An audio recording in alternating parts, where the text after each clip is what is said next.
बिस्मिल्लाहिर्रहमानिर्रहीम। अस्सलाम वालेकुम। आप देख रहे हैं हालात। मैं हूं सईद चौधरी। इमरान खान की बहन अलीमा खानम एक नया सौदा बाजार में लेके आई हैं। क्या ये सौदा बिक जाएगा?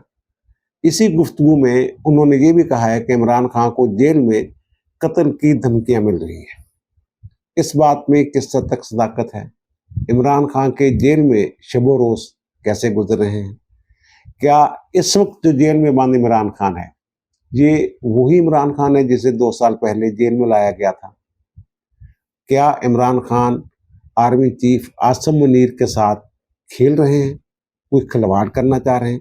इस पर बात करेंगे, लेकिन इससे पहले एक बड़ी अहम रिपोर्ट है जो हम आपके साथ शेयर करेंगे।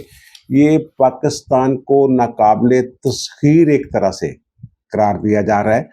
जो जंग हुई है 6 से लेके 6 और 7 की रात शुरू हुई थी और 10 तारीख को 10 मई को वो जंग खत्म हो गई थी। और जो हमने किया है भारत के साथ, बुखलाए फिर रहे हैं यार मोदी साहब। मोदी की जो गुफ्तगू है वो भी एक तमाशा बनी हुई है पूरी दुनिया में।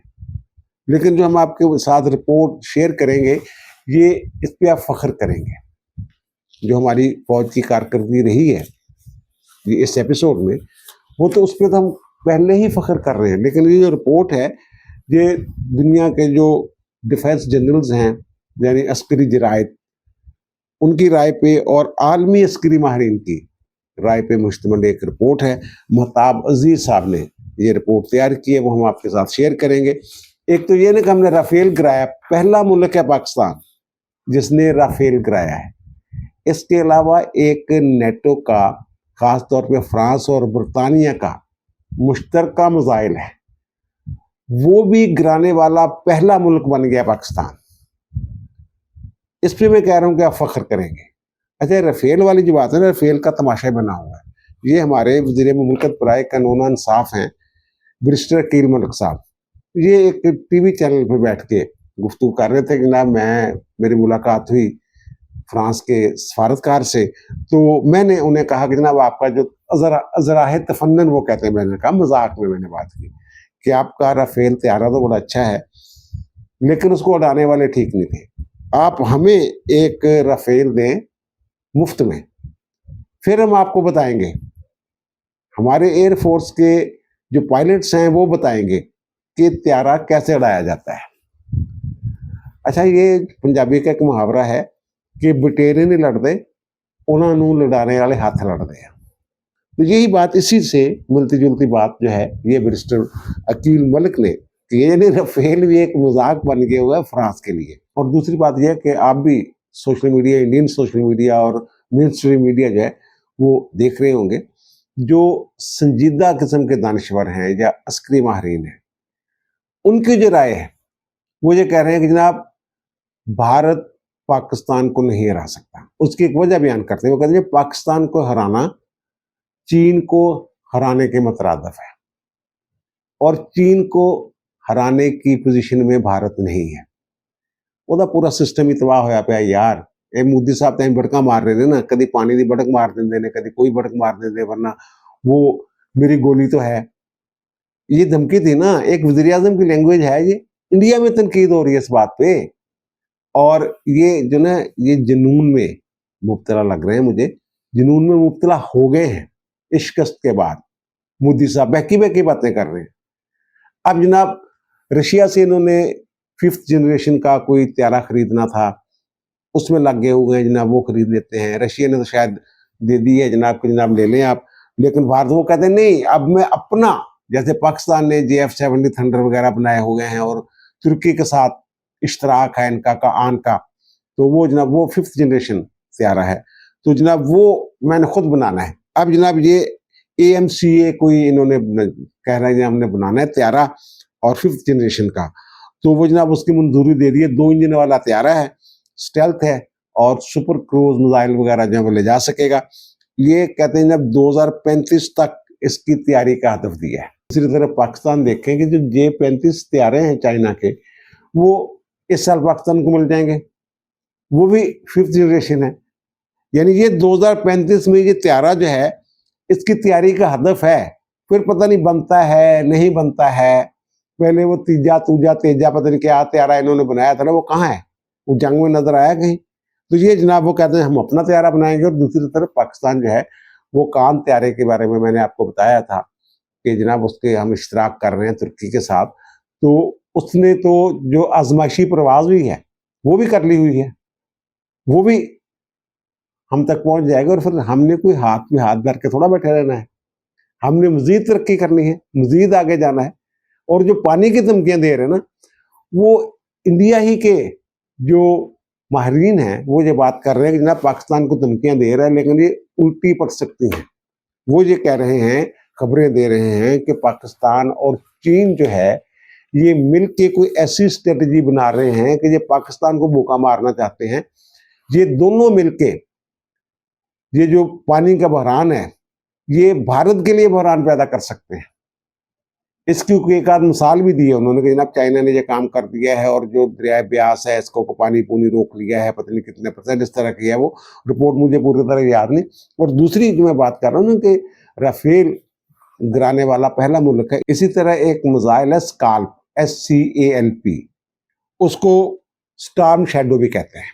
ये जदीद तरीन सुपरसोनिक स्टेल्थ मिसाइल है, और ये निचली प्रवास कर सकता है, यानी रडार से बचने की सलाहियत रखता है। ये जो मिसाइल है ना, ये रफाल और यूरो फाइटर टाइफून जैसे तैयारे जो है ना उनके जरिए ये फायर हो सकता है, और इसकी 500 किलोमीटर तक रेंज है। और ये तो मैंने बता ही दिया कि ये रडार में नहीं आता, सुपरसोनिक है। तो ये जनाब इन्होंने, भारत ने ये मिसाइल जो है ये हमारी सरगोदा एयरबेस पे उन्होंने फायर किया, लेकिन उसे गिरा लिया गया। अगर वो दफाई माहिरीन जो हैं, जो दुनिया के मुख्तलिफ जनरल्स हैं, अस्करी दफाई, उनमें ये बातें छप रही हैं कि जनाब अगर इसको गिरा लिया है पाकिस्तान ने तो फिर जनाब ये जो बरहमूस और ये वो, ये तो शाही कोई नहीं है, इन्होंने भी सुट लेगा, इन्होंने जो तबाह करने के दावे वो भी दुरुस्त है कहने। और इसकी जो मालियत है वो 1.4 मिलियन डॉलर है, यानी ये $10,40,000 मालियत का एक मिसाइल है जो पाकिस्तान ने कराया है। अब इस पे जो है ये जंगी जो स्ट्रेटजी है, हिकमत अमली है, मुस्तकबिल में जंगें कैसी होगी, ये जो भारत और पाकिस्तान की जंग हुई है, खासतौर पे पाकिस्तान की जो जंगी स्ट्रेटजी है, इसको जनाब स्टडी किया जा रहा है पूरी दुनिया में, और स्ट्रेटजिक गोशवारे तैयार किए जा रहे हैं इस हवाले से कि मुस्तकबिल की जंगें कैसी होंगी और पाकिस्तान की उसमें क्या अहमियत होगी। पाकिस्तान के हवाले से ये बातें की जा रही हैं, ये जो मैं रिपोर्ट बता रहा हूँ उसकी बुनियाद पे बात कर रहा हूँ कि पाकिस्तान तुझे कह लो जनाब इस इलाके का नंबरदार है इस टाइम, दफा दे वाले ने मैं गल कर रहे हैं, पैसे की गल नहीं कर रहे हैं, मैं दफाई एतबार से मैं बात कर रहा हूँ। और फिर एटमी पावर भी है, और आज जो है वो योम तकवीर भी मनाया जा रहा है। और मेरा ख्याल पहली मरतबा जब हमने 1998 में ये धमाके किए थे, नवाज शरीफ साहब थे उस वक्त, इसमें बड़े लोगों का किरदार है, भुट्टो साहब से शुरू होता है और नवाज शरीफ तक आता है मामला, डॉक्टर कदीर से लेके बहुत सारे साइंसदान जो हैं उनका ये हाथ है इसमें बनाने में। तो वो उसके बाद छुट्टी नहीं हुई थी कभी, ये पहली मरतबा ये आम ततील का ऐलान किया गया है। ख्याल था कि 1999 में शायद पहली मरतबा छुट्टी होगी योम तकवीर के मौके पर, लेकिन छुट्टी छाटी नहीं हुई थी, पहली मरतबा ये छुट्टी हुई है। और ये छुट्टी हुई है जनाब इंडिया की जंग हुई है, और जी साड़ी फतह नसीब हुई है, और जी साड़ी बरतरी आ वो दसन वास्ते कि जनाब असीं एक एटमी ताकत आ, इस वास्ते छुट्टी का ऐलान किया गया। अच्छा, दूसरी जो बात यह है कि ये जो मैं रिपोर्ट बता रहा हूँ इसकी बुनियाद पर मैं अर्ज कर रहा हूँ कि ये एक मिसाइल लॉन्चर जो है ना काफ़ी नहीं है इस तैयारे को गिराने के लिए। ये मुख्तलिफ जरायद ये बात कर रहे हैं, वो ये कह रहे हैं कि जनाब इसके लिए एक मजबूत निज़ाम चाहिए। एक तो ये है कि जनाब radar network, digital tracking, signal intelligence और इलेक्ट्रॉनिक वारफेयर का एक मजबूत निज़ाम ही इस मिसाइल को गिरा सकता है। इसका मतलब ये है कि पाकिस्तान के पास ये निज़ाम जो है ये मौजूद है। पाकिस्तानी दफाई सलाहियत के हवाले से ये रिपोर्ट कहती है कि पाकिस्तान अब सिर्फ रवायती जंगी ताकत तक महदूद नहीं बल्कि हाईटेक मिलिट्री डिफेंस आर्किटेक्चर के तौर पे दुनिया के जो चंद तरक्की याफ्ता ममालिक हैं उनमें ये आ गया है। और ये जो मिसाइल है ना, ये नेटो के ममालिक के पास था, पहले बरतानिया के पास था और फ्रांस के पास था और इटली के पास था।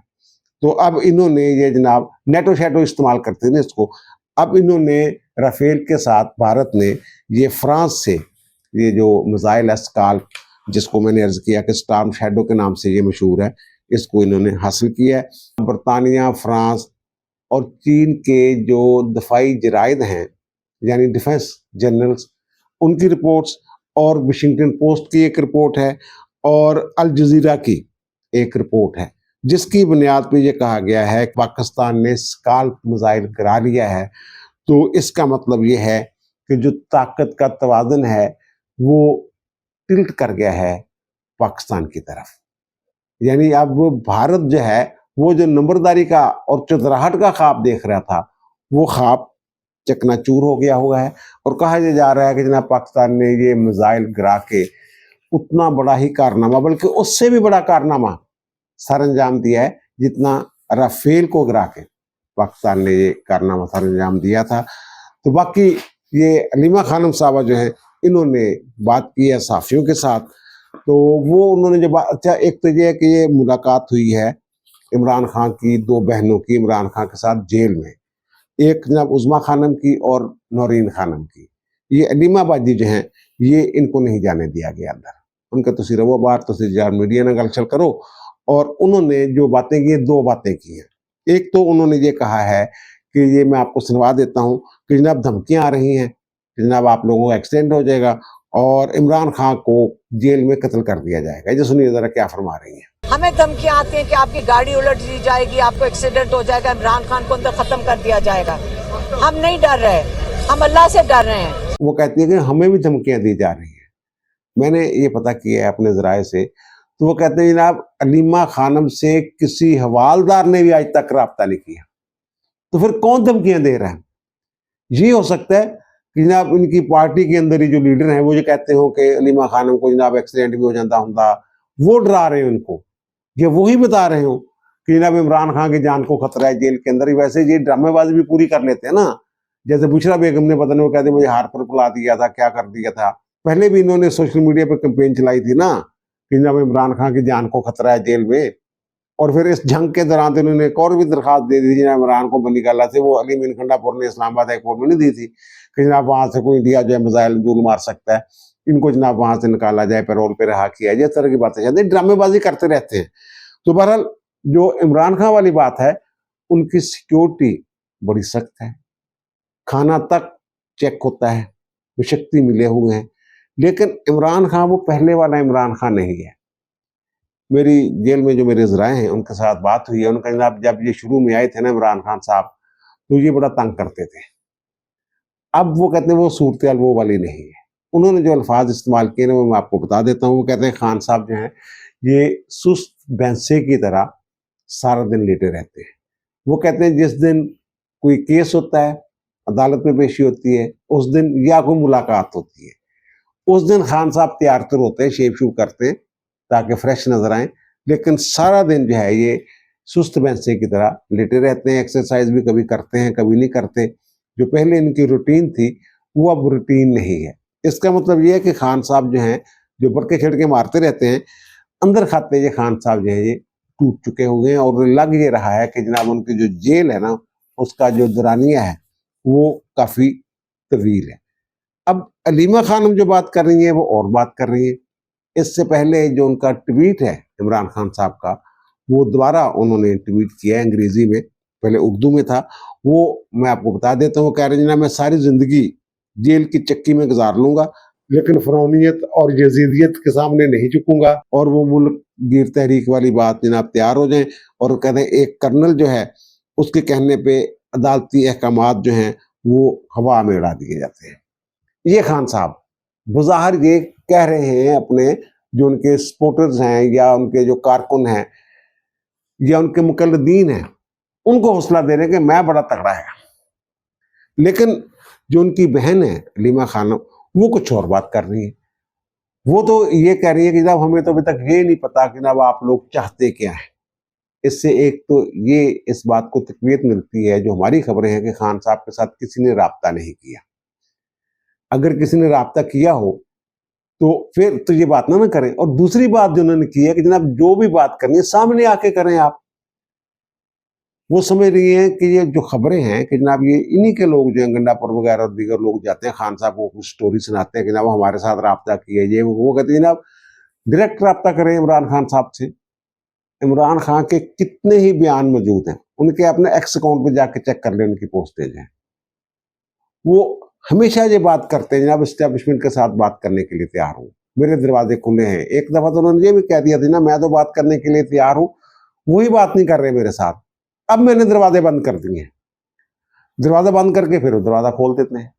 और फिर जो उन्होंने लीमा खान ने खास बात की है वो मैं सुनाता हूँ, वो हिस्सा आपको जरा सुनिए जरा। गिव एंड टेक करना चाहते हैं, हमें बता दें इमरान क्या गिव करे और आपको क्या चाहिए।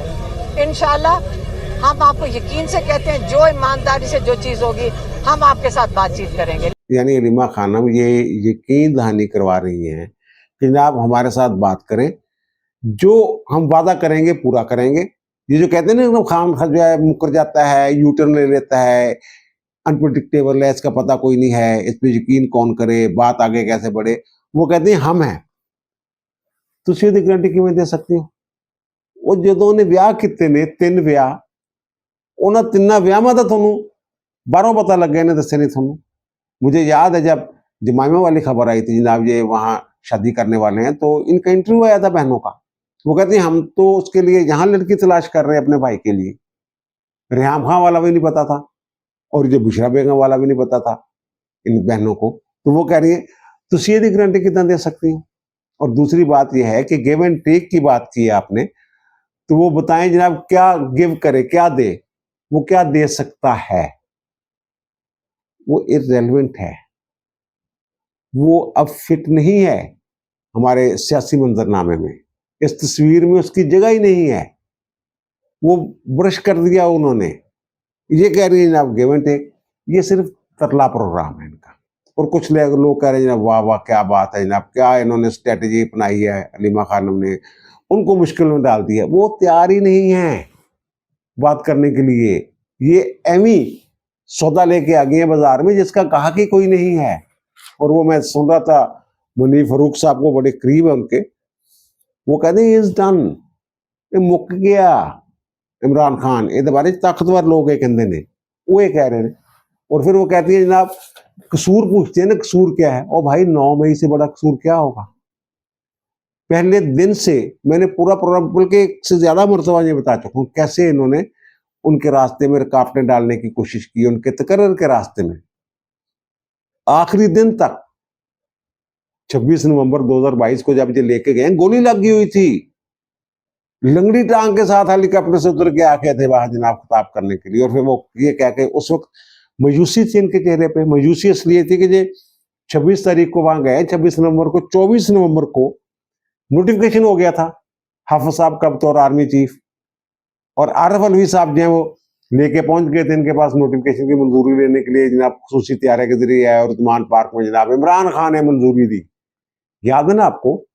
इस हद तक ये रुकावटें वहां पर जब मायूस हो गए जनाब उन तो बन गया। अब इनका जो एक इंटरव्यू है ये तकर्री हुई ना 24 नवंबर को, उससे पहले इन्होंने ARY पे एक द रिपोर्टर्स जो प्रोग्राम था उनका, उसमें इन्होंने एक इंटरव्यू दिया था। उस वक्त गिरफ्तार नहीं थे ये। तो उन्होंने कहा जनाब जो खेलने वाली बात मैं कर रहा हूं, खेलने के बड़े शौकीन है। साइफर वाला भी आपने सुनी थी, वो जो लीक हो गई थी ऑडियो के, जनाब हम अब इसके साथ खेलेंगे साइफर के साथ।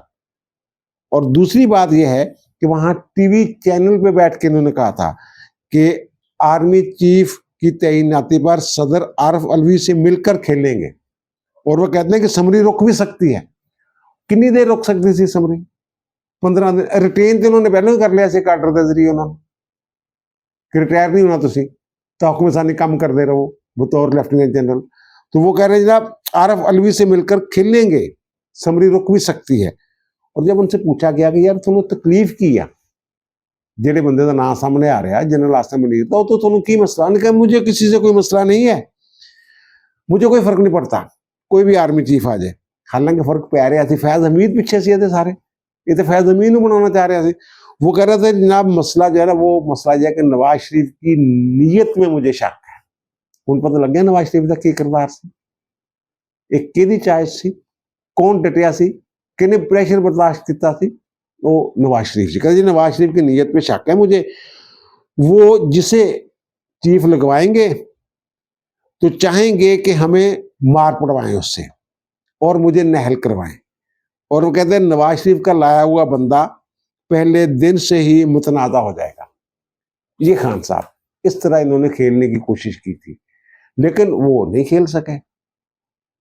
और दूसरी बात यह है कि अब भी मुझे ये लग रहा है कि खान साहब ये जो पटके छटके मार रहे हैं ना, ये नफ्सियात के साथ खेलने की कोशिश कर रहे हैं। लेकिन दूसरी तरफ उन्होंने साबित किया है भाई साहब ਤੁਸੀਂ ਤਾਂ ਸ਼ਾਇ ਕੋਈ ਨਹੀਂ ਜੋ ਸਾਡੇ ਨਰਵਸ ਨੇ।